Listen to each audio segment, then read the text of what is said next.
Mega रक्तदान शिविर तथा मशाल शोभा कर सज्ज यादव समाज प्रत्येक ब्लॉक रु विभिन्न ग्राम लोक आसछन्ति एठी रक्तदान करा जाउछि से पंजीकरण करबा व्यक्ति पाखु आम आसछु आपन ना परिचय देबे।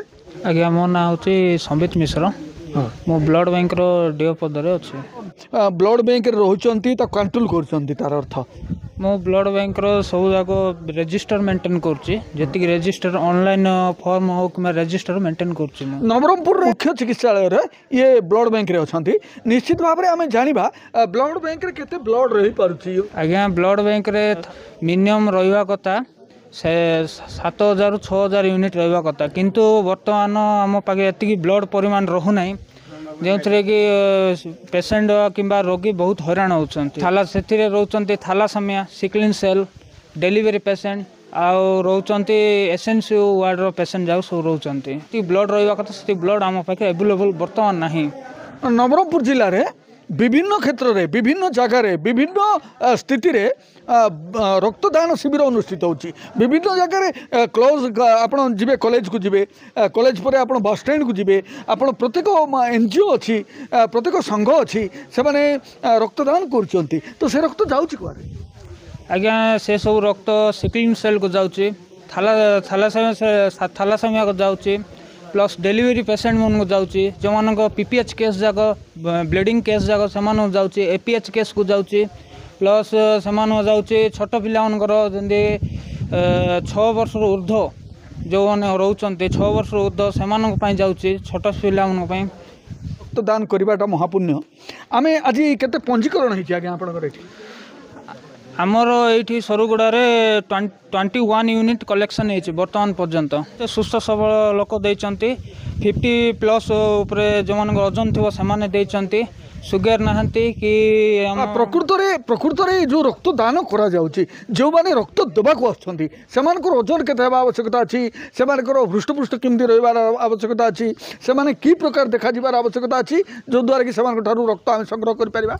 सेमानकर ओजन 45 केजी रु उपरे हेबा दरकार सेमानकर हीमोग्लोबिन 12.5 एभव हेबा दरकार आउ सेमानकर ठीक ठाक रहिबा दरकार जेमति कि सुगर बीपी नथिबा दरकार ताहाले सेमाने ब्लड दे पारिबे। निश्चित भाव में जो माने सुगर अच्छी जो मानकर बीपी अच्छी जो मानकर पाखरे किसी जखमा बा इत्यादि रोग अच्छी से ये रक्तदान शिविर को निमंत्रित करा जाय पारिबो नाही तो वर्तमान जतिके लोक आमर एठी देइचंती सेमाननको सर्टिफिकेट भी दिया जाय। आज्ञा समस्त प्रति व्यक्ति को सर्टिफिकेट दि जाए आम ब्लड बैंक तरफ समस्त को सर्टिफिकेट दि जाए। अच्छा अबे जो सर्टिफिकेट पाउचे जो सर्टिफिकेट आमको रक्तदान कलापर मिलूची से रक्तदान जिते आमको रक्त दरकार पड़े से कौन कर सर्टिफिकेट काम को आसी पारिबो।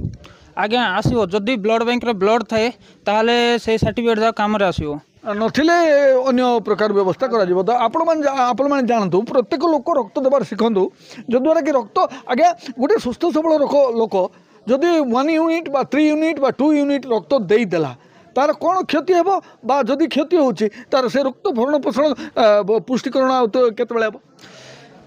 मने करो गोटे लोक एबे ब्लड देला ताले 3 मास पर्यंत से ब्लड दे पारबो नै कांगी से ब्लड प्यूरिफाई होबो पुणे क्रिएट होबो क्रिएट हला परे से पुणे 3 मास परे से ब्लड दे पारबो माने 3 मास भितरे ही क्रिएट हेबो। अच्छा रक्त देला संगे संगे कोन रक्त क्रिएट हे पारिबो कि हे पारबो 2 मास रे भी होची माने जो मानकर कि एचपी अधिक थाए से मानकर जल्दी हो जाए।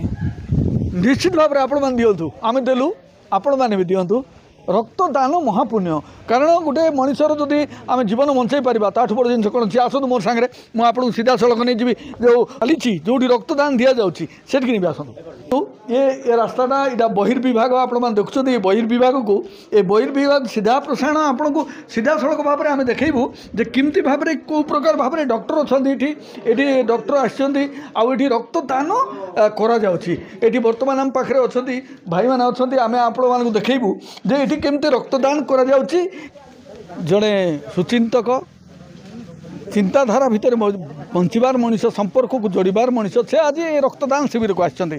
अच्छा देखु मु जिला यादव महासभार कार्यकारी सभापति मो ना देवदास महाकुड़ विगत दिन में मु नंदाहांडी ब्लॉक रे एठी मु कृषि विभाग रे कार्यरत थी ଆଉ ଅବସର ପରେ ସମାଜ ସେବାରେ ମୁଁ ଲାଗିଛି। ହଁ ଏଇଠି ଦେଖନ୍ତୁ ଆଜି ଆମେ ଜିଲ୍ଲା ଯାଦବ ମହାସଭା ଏବଂ ନନ୍ଦାହାଣ୍ଡି ବ୍ଲକ ଯାଦବ ମହାସଭା ତରଫରୁ ଏଇଠି ଗୋଟେ ରକ୍ତଦାନ ଶିବିର ଆମେ କାର୍ଯ୍ୟକ୍ରମ ହାତକୁ ନେଇଛୁ। ଆଉ ଇଏ ହେଉଛି ଆମ ପାଇଁ ଗୋଟେ ଗୌରବର ଦିନ। ନଭେମ୍ବର 18, 1962 ମସିହା ରେଜାଙ୍ଗଲା ଠାରେ ଭାରତ ଆଉ ଚୀନ ମଧ୍ୟରେ ଯୁଦ୍ଧ ହୋଇଥିଲା, ଯେଉଁଥିରେ କି ଚୀନର 3000 ସୈନିକ ଥିଲେ। ଆମ ଭାରତ ତରଫରୁ କେବଳ 120 ଜଣ ସୈନିକ ଥିଲେ। 120 ଜଣ ସୈନିକ ନିଶ୍ଚିତ ଭାବରେ ଚାଇନାର ପ୍ରାୟ 1300ରୁ ଉର୍ଦ୍ଧ୍ୱ ସୈନିକଙ୍କୁ ନିହତ କରିଥିଲେ। ଭାରତର 114 ଜଣ ସୈନିକ ଶହୀଦ ହୋଇଯାଇଥିଲେ। ଆଉ ଯେଉଁମାନେ 114 ଜଣ ଶହୀଦ ହୋଇଥିଲେ ସେମାନେ ସମସ୍ତେ ଯାଦବ ଥିଲେ। ସେଥିପାଇଁ ବୋଲିକି ଆମେ ଯାଦବ ସମାଜ ତରଫରୁ ଯାଦବମାନଙ୍କର ସ୍ମୃତିଚାରଣ କରିବା ପାଇଁ ବୋଲିକି ଆଜି ଆମେ ଏଇ ଯେଉଁ ଶୌର୍ଯ୍ୟ ଦିବସ ଅବସରରେ ଆମେ ରକ୍ତଦାନ ଶିବିର ପାଳନ କରୁଛୁ। ବ୍ଲଡ଼ ଡୋନେଟ୍ କର। 300 ୟୁନିଟ୍ ଦେଲେ ଆଜ୍ଞା ତ କେମିତି ଲାଗୁଛି ବର୍ତ୍ତମାନ ଆପଣଙ୍କୁ ଦେଲା ପରେ? ଭଲ ଲାଗୁଛି। ନା ଆଗରୁ କ'ଣ ଲାଗୁଥିଲା? ଆଗରୁ ସମାନ ଲାଗୁଛି। କେଉଁଠି? ସରୁଗୁଡ଼ା। ସରୁଗୁଡ଼ା ଘର। ଆପଣ ଆଜି ରକ୍ତ ଦେବା ପାଇଁ ଆସିଛନ୍ତି, ହାଇ ତ କ'ଣ ଅନୁଭବ କଲେ ରକ୍ତ ଦେଇକିରି? କିଛି ନାହିଁ, ଗୌରବ। ଭଲ ଲାଗୁଛି ନା ଖରାପ ଲାଗୁଛି? ଭଲ ଲାଗୁଛି। କି ପ୍ରକାର ଭାବରେ ରକ୍ତ ଲୋକମାନଙ୍କ ଠାରୁ ସଂଗ୍ରହ କରାଯାଉଛି ଆଉ କେତେ ୟୁନିଟ୍ ରକ୍ତ ହେଲାଣି ଆପଣମାନେ ଦେଖୁଛନ୍ତି। ଏଠି ରକ୍ତ ଠୁଳ ହେଉଛି ଆଉ ଏ ବାବୁଙ୍କର ଦେହରୁ ରକ୍ତଟା ଆସିକି ସେଇଠି ରହୁଛି। ସିଧା ପ୍ରସାରଣ ଆପଣମାନେ ଦେଖୁଛନ୍ତି। ଏଇଠି ଦେଖନ୍ତୁ ଏ ଯେଉଁ ବାବୁ ଅଛନ୍ତି ଇଏ ବି ତାଙ୍କର ରକ୍ତଟା ଏଇଠି ଦେଉଛନ୍ତି। ତ ନିଶ୍ଚିତ ଭାବରେ ଆପଣ ରକ୍ତ ଦେଲେ। ଆଜ୍ଞା। ଆପଣଙ୍କ ନାଁ କ'ଣ? ଈଶ୍ୱର ଗୌଡ଼। ଈଶ୍ୱର ବାବୁ ରକ୍ତ ଦେଲେ? ହଁ ରକ୍ତ ଦେଲି। କେତେ ୟୁନିଟ୍ ଗଲା ଆପଣଙ୍କ ରକ୍ତ? ମୋର 300 ml। 300 ml ଗଲା। କ'ଣ ଲାଗୁଛି ଆପଣଙ୍କୁ? ନାଇଁ ରକ୍ତ ଦେଇ ତ ମୋତେ ଭଲ ଲାଗୁଛି। ଆମର ହଁ ମୁଁ ପୁରା ଫ୍ରି ଅଛି। ଆମର ଯାଦବ ମହାସଭା ତରଫରୁ ଆଜି ରକ୍ତଦାନ ଶିବିର ଅନୁଷ୍ଠିତ ହୋଇଥିଲା ଆମର। ଆଉ ଆମର ଶହୀଦ ପରିବାର ପାଇଁ ଆମେ 3ଟା ଆମର ଗାଁରେ ଶହୀଦ ପରିବାର ଅଛନ୍ତି। ସେଇ ଶହୀଦ ପରିବାରକୁ ଆମେ ଭେଟିବୁ ଆମର ଯାଦବ ମହାସଭା। ଆପଣ ଯେଉଁ ରକ୍ତ ଦେଇଛନ୍ତି ଆଜି ଗୋଟେ ମହାନ ପୁଣ୍ୟ କରିଛନ୍ତି। ଆପଣଙ୍କ ଜୀବନରେ ଆପଣ ବହୁତ ବାର ରକ୍ତ ଦେଇଥିବେ, ଯାହାଦ୍ୱାରା ମୁଁ ଅନୁଭବ କରିପାରୁଛି ଯେ ଆପଣଙ୍କର ମନ ଭିତରେ, ଆପଣଙ୍କର ଜୀବନ ଭିତରେ ଆଉ ଆପଣଙ୍କର ଚିନ୍ତାରେ ଯେଉଁ ଉତ୍କଣ୍ଠା ଅଛି, ଯେଉଁ ଭାବନା ଅଛି, ତାକୁ ଆମେ ସଲାମ କରୁଛୁ। ଯେ ଆଜିର ଦିନରେ ଯେଉଁ ଆପଣ ରକ୍ତ ଦେବା ପୂର୍ବରୁ ଆପଣଙ୍କୁ କେମିତି ଲାଗୁଥିଲା, ରକ୍ତ ଦେବା ପରେ ଆପଣଙ୍କୁ କେମିତି ଲାଗୁଛି? ଦେଖନ୍ତୁ ଆମେ ତ ରକ୍ତଦାନ କରିକିରି ଆମେ ଅନ୍ୟ ଲୋକର ଆମ ଜୀବନ ବଞ୍ଚାଉଛୁ। ମୁଁ ସମସ୍ତ ଆମର ଯୁବ ଭାଇମାନଙ୍କୁ ମୁଁ ଅନୁରୋଧ କରିବି ରକ୍ତଦାନ ଶିବିରରେ ଆସି ରକ୍ତଦାନ କରନ୍ତୁ ଏବଂ ଅନ୍ୟ ଜୀବନକୁ ବଞ୍ଚାନ୍ତୁ। ଆଉ ଥରେ କୁହନ୍ତୁ। ମୁଁ ସମସ୍ତ ଯୁବବର୍ଗକୁ ମୋ ତରଫରୁ ଅନୁରୋଧ କରୁଛି ରକ୍ତ ଦିଅନ୍ତୁ ଏବଂ ଜୀବନ ବଞ୍ଚାନ୍ତୁ। ଜଣେ ରକ୍ତଦାନ କଲା ପରେ ତାର ଜୀବନର ପରିସ୍ଫୁଟନ ଆସିଯାଏ, ତାର ଜୀବନର ଚିନ୍ତାଧାରା ଅଲଗା ହୋଇଯାଏ ଯେ ମୋର ଦ୍ୱାରା ଜଣେ ରକ୍ତ ପାଇପାରିବ ଆଉ ଜୀବନ ପାଇପାରିବ। ଆମ ପାଖରେ ଡକ୍ଟରମାନେ ଅଛନ୍ତି, ଆମେ ଡକ୍ଟରଙ୍କ ସହିତ କଥା ହେବା ଯିଏ ରକ୍ତ କାଢ଼ୁଛନ୍ତି ଆଉ ରକ୍ତ ଦେଉଛନ୍ତି। ଡକ୍ଟର କ'ଣ କରିଛନ୍ତି ଆଜି 19-20 ୟୁନିଟ୍ ପ୍ରାୟ 20-22 ୟୁନିଟ୍ ରକ୍ତ ସେ ସଂଗ୍ରହ କରିସାରିଛନ୍ତି। ଆପଣଙ୍କର ପରିଚୟ ଦିଅନ୍ତୁ ଆଜ୍ଞା। ଆଜ୍ଞା ମୋ ନାଁ ମାର୍ଟିନ୍ ସତର ଆଉ ମୁଁ ନର୍ସିଂ ଅଫିସର DHHରେ ମୁଁ କାମ କରୁଛି। DHHରେ କାମ କରୁଛନ୍ତି? ଆଜ୍ଞା ଆଜ୍ଞା। ଆପଣ ରକ୍ତ ସଂଗ୍ରହ କରିବା ପାଇଁ ଆସିଛନ୍ତି, କେମିତି ଲାଗୁଛି ଆପଣଙ୍କୁ? ବହୁତ ଖୁସି ଲାଗୁଛି। ରକ୍ତ ସଂଗ୍ରହ କରିକି ନେଇକି ଆମମାନେ ପେସେଣ୍ଟମାନଙ୍କର ଜୀବନ ବଞ୍ଚାଉଛୁ, ତାଙ୍କୁ ସାହାଯ୍ୟ କରୁଛୁ, ସେଥିପାଇଁ ଆମେ ଗର୍ବିତ, ବହୁତ ଖୁସି ଲାଗୁଛି। ଆଚ୍ଛା, ଯିଏ ରକ୍ତ ଦେଉଛି ଆଜ୍ଞା ତାକୁ ଦେଖିଲେ ଆପଣଙ୍କୁ କେମିତି ଲାଗୁଛି? ତାଙ୍କୁ ଦେଖିଲେ ବହୁତ ଖୁସି ଲାଗୁଛି, ଯେହେତୁ ତାଙ୍କ ଦ୍ୱାରା ଲୋକ ସେବାକୃତ ହେଇପାରୁଛନ୍ତି, ଲୋକ ବ୍ଲଡ଼ ପାଇପାରୁଛନ୍ତି, ତାଙ୍କର ଜୀବନ ବଞ୍ଚି ଯାଉଛି। ସେଥିପାଇଁ ଆମେ ଡୋନରମାନଙ୍କୁ ଦେଖିଲେ ବହୁତ ଖୁସି ଲାଗୁଛି। ଆଚ୍ଛା, ଯିଏ ରକ୍ତ ପାଇଁ ଆପଣଙ୍କ ପାଖକୁ ଯାଉଛି ତାକୁ କି ପ୍ରକାର ବ୍ୟବହାର କରୁଛନ୍ତି ଆପଣ? ନାଇଁ, ରକ୍ତ ପାଇଁ ଯେଉଁମାନେ ଆସୁଛନ୍ତି ପେସେଣ୍ଟକୁ ଦରକାର ହେଉଛି, ସେତେବେଳେ ଆମେ ତାଙ୍କମାନଙ୍କୁ ଖୁବ୍ ଭଲ ବ୍ୟବହାର ଦେଇକି ସେମାନଙ୍କୁ ରକ୍ତ ଯୋଗାଇ ଦେଉଛୁ ଆଉ ସେମାନେ ନେଇକି ଚଢ଼େଇକି ପେସେଣ୍ଟର ଜୀବନ ବଞ୍ଚୁଛେ। ଆଚ୍ଛା, ଯିଏ ରକ୍ତ ପାଇଁ ଆସୁଛି ତାକୁ ତ ଆପଣ ନିଶ୍ଚିତ ଭାବରେ କହିବା କଥା ଯେ ରକ୍ତ ଗୋଟେ ଥର ଦିଅନ୍ତୁ। ନାଇଁ, ଦେବା ପାଇଁ କହୁଛୁ ଆଜ୍ଞା, ଆଉ ସେମାନେ ଦେଇକି ଡୋନର ଦେଇକି ଏକ୍ସଚେଞ୍ଜ କରିକି ବ୍ଲଡ଼ ନେଉଛନ୍ତି। ଆଜ୍ଞା। ତ ଆପଣ କେତେ ଥର ରକ୍ତ ଦେଇଛନ୍ତି? ମୁଁ 7 ଥର ଦେଇଛି ଆଜ୍ଞା। ଜୀବନରେ 7 ଥର ମୁଁ ବ୍ଲଡ଼ ଦେଇଛି। ପୁଣି ଦେବା ପାଇଁ ଇଚ୍ଛା ଅଛି? ଆଗାମୀ ଦିନରେ ଦେବା ପାଇଁ ବି ମୋର ମନୋବଳ ବହୁତ ଇଚ୍ଛା ଅଛି। ଆପଣଙ୍କର ବୟସ କେତେ? ମୋର ବୟସ 31 ବର୍ଷ ଆଜ୍ଞା। ପୁଣି ତ ବହୁତ ବଡ଼ ଜୀବନ ଅଛି ଆପଣଙ୍କର। ହଁ, ମୁଁ ବଞ୍ଚିଥିବା ଯେ ମୁଁ ଯେତେ ଦିନ ଯାଏ ଅଛି, ମୁଁ ରୋଗୀମାନଙ୍କର ଯାହାକୁ ଏନିମିଆ ପେସେଣ୍ଟ, ଯେଉଁମାନେ ଏସିଡି ପେସେଣ୍ଟ, ସେମାନଙ୍କୁ ବେଶୀ ଆବଶ୍ୟକ ହେବ ସେମାନଙ୍କୁ ମୁଁ ବ୍ଲଡ଼ ଦେବା ପାଇଁ ମୁଁ ବହୁତ ଇଚ୍ଛା। ଆଚ୍ଛା, ଆପଣଙ୍କର ତ ଅଭ୍ୟାସ ହେଇଗଲାଣି ଛୁଞ୍ଚି ଭୁଷିବାର। ଆଜ୍ଞା। ଯାହା କହିଲେ ଆପଣ ଛୁଞ୍ଚି ଭୁଷି ଦେଉଛନ୍ତି, ରକ୍ତ ନେଇଯାଉଛନ୍ତି, ଆପଣଙ୍କୁ କେମିତି ଲାଗୁଛି ସେତେବେଳେ? ଜଣକୁ କଷ୍ଟ ଦେଇକି ନେଇଛୁ ମାନେ ସେ ଛୁଞ୍ଚି ଭୁଷିକି ଜଣକୁ ନେଇଛୁ ମାନେ ତାର କିଛି ଗୋଟେ ବେନିଫିଟ୍ ଅଛି ଲୋକ ପାଉଛନ୍ତି ବ୍ଲଡ଼ ପାଉଛନ୍ତି ତାକୁ ବି ଯିଏ ବ୍ଲଡ଼ ଗ୍ରହଣ କରୁଛି ତାକୁ ବି ଶୁଞ୍ଚି ଭୁଷା ହେଇକି ବ୍ଲଡ଼ ଦିଆହେଉଛି। ନିଶ୍ଚିତ ଭାବରେ ଆପଣଙ୍କୁ ଧନ୍ୟବାଦ ଯେ ଆପଣ ଯେଉଁ ପ୍ରକାର ବ୍ୟବହାର କରିଛନ୍ତି ଆଜି ଆମର ଏଇଠି ଡୋନେରମାନଙ୍କୁ ଆଜ୍ଞା। ଆପଣଙ୍କୁ ତ ଅନେକ ଧନ୍ୟବାଦ। ତାପରେ ଆପଣ ରୋଗୀମାନଙ୍କର ବି ସେବା କରୁଛନ୍ତି ଆଜ୍ଞା। ସେଥିପାଇଁ ଆଉ ଥରେ ଧନ୍ୟବାଦ। ଆଉ ଥରେ ଧନ୍ୟବାଦ କ'ଣ ଆପଣ ଏଠିକି ଆସିଛନ୍ତି ଆଜ୍ଞା। ଆମର ଏ ଜାଗାକୁ ପବିତ୍ର କରିଛନ୍ତି ଆଜ୍ଞା। ରକ୍ତ ସଂଗ୍ରହକୁ ରାସ୍ତା ଦେଖାଇଛନ୍ତି ଆଗକୁ ଯିବା ପାଇଁ ରାସ୍ତା ଦେଖାଇଛନ୍ତି ଆଉ ଜୀବନର ଶେଷ ମୁହୂର୍ତ୍ତ ପର୍ଯ୍ୟନ୍ତ ସେ ଲଢ଼ିବାକୁ ଯେଉଁ ପ୍ରକାର ପ୍ରୟାସ ଜାରି ରଖିଛନ୍ତି ତାଙ୍କ ସହିତ ଆମେ କଥା ହେବା ଆପଣଙ୍କର ପରିଚୟ ଦିଅନ୍ତୁ। ମୋ ନାଁ ଜ୍ୟୋତିରଞ୍ଜନ କଂସ ଜିଲ୍ଲା ସଭାପତି ନବରଙ୍ଗପୁର ଜିଲ୍ଲା ଯାଦବ ମହାସଭା। ଆପଣ ଆଜି କାହିଁକି ଆସିଛନ୍ତି ଏଠି? ଆଜି ଆମେ ସରୁଗୁଡ଼ାଠାରେ ଯାଦବ ଶୌର୍ଯ୍ୟ ଦିବସ ଅବସରରେ ଗୋଟେ ରକ୍ତଦାନ ଶିବିର କରିଛୁ ତା ସାଙ୍ଗରେ ଆମର ମଶାଲ ଶୋଭାଯାତ୍ରା ବି ହେବ। ଏ ସାରା ଭାରତ ବର୍ଷରେ ଅଖିଳ ଭାରତୀୟ ବର୍ଷ ଯାଦବ ମହାସଭା ତରଫରୁ ବିଭିନ୍ନ ଜାଗାରେ ଏ ରକ୍ତଦାନ ଶିବିର ଅନୁଷ୍ଠିତ ହେଉଛି ତା ସାଙ୍ଗରେ ଆମେ ଶୌର୍ଯ୍ୟ ଦିବସ ବି ପାଳନ କରିବୁ। ଜୀବନ ସହିତ ସମ୍ପର୍କ ସହିତ ହିଁ ସଂଘ ଯେଉଁ ସଂଘର୍ଷ ଜାରି କରିଛନ୍ତି ଆପଣଙ୍କର ସହିତ କେତେ ଜୀବନ ଜଡ଼ିତ? ଆମେ ସଂଘର୍ଷ ଜାରି ରଖିଛୁ ଏ ସମାଜର ଯେଉଁମାନେ ପଛୁଆ ଲୋକ ଯେଉଁମାନେ ଅବହେଳିତ ବଞ୍ଚିତ ଲାଞ୍ଛିତ ଲୋକ ଅଛନ୍ତି ସେମାନଙ୍କ ପାଇଁ ଆମେ ସଂଘର୍ଷ ଜାରି ରଖିଛୁ। ସେମାନେ କେମିତି ଆଗ ଧାଡ଼ିକୁ ଆସିପାରିବେ ଏ ସମୟ ସହିତ ସେମାନେ ଆଗକୁ ବଢ଼ିପାରିବେ ସେଇଥିପାଇଁ ଆମର ଏ ସଂଘର୍ଷ। ଯାଦବ ସମାଜ ଅଛି ଇଏ ଭଗବାନ ଶ୍ରୀକୃଷ୍ଣଙ୍କର ବଂଶଧର ଏମାନଙ୍କୁ ଆମେ ବି ସମ୍ମାନ ଦେଉଛୁ। ଆମ ପାଖରେ ଆଉ ଜଣେ ଅଛନ୍ତି ଆପଣଙ୍କ ଘର ଆଗେ? ମୋ ନାଁ ବଳରାମ ଗୌଡ଼ ମୋ ଘର ହେଉଛି କୁଦାଦାନିଗୁଡ଼ା ତେନଲେଖୁଣ୍ଟି ବ୍ଲକ। କୁଆଡ଼େ ଆସିଛନ୍ତି ଆପଣଙ୍କର ବୟସ କେତେ? ମୋର 72 ବର୍ଷ। କୁଆଡ଼େ ଆସିଛନ୍ତି ଆପଣ 72 ବର୍ଷ? ଏଠାରେ ଆମର ଯାଦବ ସମାଜର ରକ୍ତ ସମ୍ମିଳନୀ ହେଉଛି ସେଇ ଉଦ୍ଦେଶ୍ୟ ଆପଣ ରକ୍ତ ଦେଇପାରିବେ? ମୁଁ ତ ରକ୍ତ ଦେଉନି ଆଜ୍ଞା 72 ବର୍ଷ ହେଲାଣି ଆଉ ଆପଣ ପ୍ରବଳ ଦେଉଛନ୍ତି ଯୁବା ପିଲାମାନଙ୍କୁ ଉସ୍କଉଛନ୍ତି ଆପଣ ରକ୍ତ ଦେବା ପାଇଁ। ହଁ ସାର୍ ଏତେ ତାଠୁ ବଡ଼ କାମ କ'ଣ ଅଛି କହୁନାହାନ୍ତି? ଆପଣ ଯେଉଁ ରକ୍ତ ଦେବା ପାଇଁ ଯୁବକ ସମାଜକୁ ଆପଣ ଆହ୍ୱାନ କରିଛନ୍ତି ତାଠୁ ବଡ଼ ଜିନିଷ ଆପଣ କ'ଣ ଦେଇପାରିବେ? ନିଶ୍ଚିତ ଭାବରେ ଆପଣଙ୍କୁ କ'ଣ ଲାଗୁଛି ଆଜି ମୁଁ ନିଜକୁ ଧନ୍ୟ ମନେ କରୁଛି କାହିଁକି ଆମ ଯାଦବ ସମାଜର ଯୁବ ଭାଇମାନେ ଯେଉଁ ରକ୍ତ ଦେଲେ ସେ ପାଇଁ ଆମର ଯାଦବ ସମାଜର ଯେକୌଣସି ଭାଇ ବି এটা ଗୋଟେ ଗର୍ବିତ ସହକାରେ ମୁଁ କହୁଛି। ଏଇଠି 72 ବର୍ଷର ବୟସ୍କ ବୃଦ୍ଧ ମଧ୍ୟ ଆସିଛନ୍ତି ପିଲାମାନଙ୍କୁ ଉସ୍କଉଛନ୍ତି ରକ୍ତ ଦିଅ।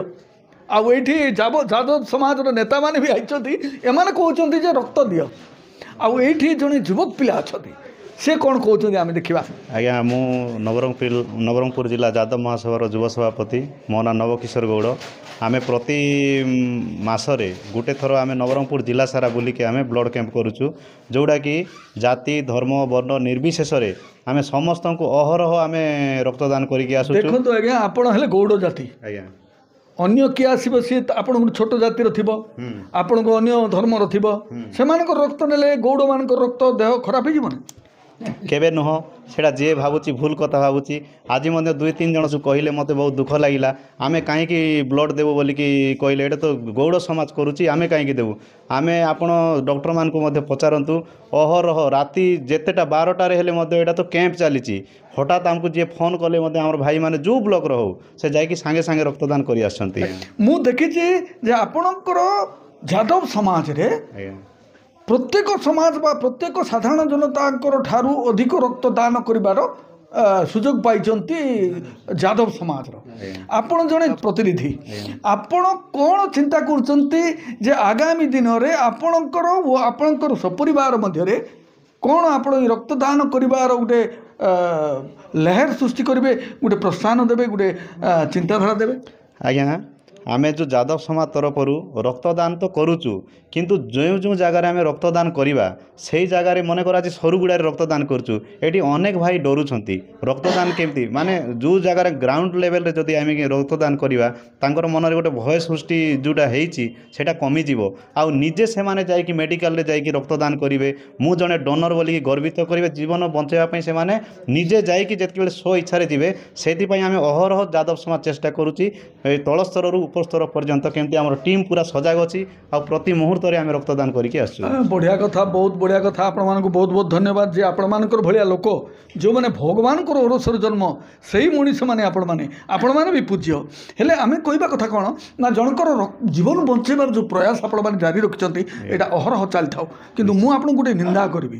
କ'ଣ ନିନ୍ଦା କରିବି ନା ଆପଣମାନେ ଯେଉଁ ଯାଦବ ସମାଜ ଅଛନ୍ତି ଆମ ହାଲଚାଲ 66କୁ କିଏ ସବସ୍କ୍ରାଇବ୍ କରିନାହାନ୍ତି ନିଶ୍ଚିତ ଭାବରେ ଆଜ୍ଞା ନିଶ୍ଚିତ ଭାବରେ ଆମେ ସେୟାର କରନ୍ତୁ ସେ ଆମ ପିଲା ସମସ୍ତେ ସବସ୍କ୍ରାଇବ୍ ବି କରିବେ ଆଉ ଆମର ନ୍ୟୁଜ୍ ଯେମିତି ଆପଣ ଆସିକି ଏ ଯେଉଁ ନ୍ୟୁଜ୍ ବି କଲେ ସେଥିପାଇଁ ଆପଣଙ୍କୁ କୋଅପରେସନ୍ କରିଥିବାରୁ ଆଉ ନବରଙ୍ଗପୁର ଜିଲ୍ଲା ଯାଦବ ମହାସଭାରୁ ଆନ୍ତରିକ ଧନ୍ୟବାଦ ଜ୍ଞାପନ କରୁଛୁ ମତେ ନାଇଁ ନାଇଁ ମତେ ଦିଅନ୍ତୁ ନାଇଁ ଆପଣଙ୍କୁ ବି ଦଉଛୁ ଆଉ ସମସ୍ତ ସାମ୍ବାଦିକ ଆଉ ଯେଉଁ ହାଲଚାଲ 66 ଅଛି 66 ତାଙ୍କୁ ମଧ୍ୟ ଧନ୍ୟବାଦ ଜ୍ଞାପନ କରୁଛୁ এইটা দেখুন আমি ঝিকি টাণিকি নেছু আমি সবসক্রাইবর আপনার মানে চিন্তা করুন যে প্রকৃতরে এইটি যে কর্মকর্তা আসছেন নবরঙ্গপুর স্বাস্থ্য বিভাগর তার সাথে এই যে যাদব সমাজ অনেক আইটির এনএম কোয়ার্টার এনএম কোয়ার্টারে যে জিএনএম অনেক বা এনএম মানে অনেক বহুত সুন্দর পরিষ্কার পরিচ্ছন্ন রাখছেন পরিবেশ বহুত সুন্দর অছি বহুত বঢ়িয়া বি লাগুছি কারণ এইটি যে প্রকার ভাবে আজ আমি দেখিছু কৌশি জায়গায় ময়লা নাই মচকা নাই আর সুন্দর ভাবে পরিবেশকে সৃষ্টি করছেন তো নিশ্চিত ভাবে আপন মানে বি অনুধ্যান করতু রক্ত দিয়ন্তু প্রত্যেক লোক রক্ত দেবার আবশ্যকতা আছে কারণ এই সমাজে গরিব লোক নুহতি ধনী মানুষ বি রক্তর আবশ্যকতা আছে ধন্যবাদ মু প্রভঞ্জন ত্রিপাঠী আপন মানে দেখুথান্তু হালচাল 66 আউ এতিকি জানতু হালচাল 66 সদাবেলে আপনার সাংরে আউ সদাবেলে আপনার পাখে।